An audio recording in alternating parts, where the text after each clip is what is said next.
The iPlex video scope is intended for the inspection of industrial devices.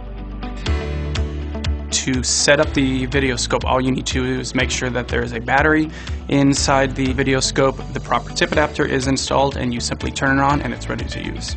All Olympus video scopes have a 4-layer insertion tube construction. One of those layers is for chemical resistivity. Before using your video scope in your environment, make sure you go through lockout procedure to make sure that the machinery will not be running, as well as making sure there aren't any caustic, corrosive acids, as well as high temperatures.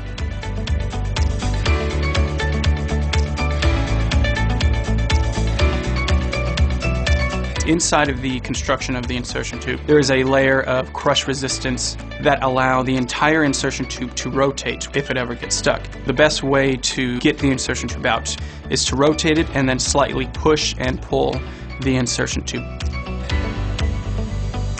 When using the scope, you should use the live view to help you navigate in order to minimize impact on the optical tip adapters.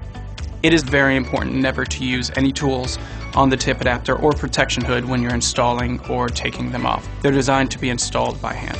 You should always make sure that the insertion tube is not coiled and as straight as possible when using the articulation. It's very important to remove any sort of oil or grime off of your scope.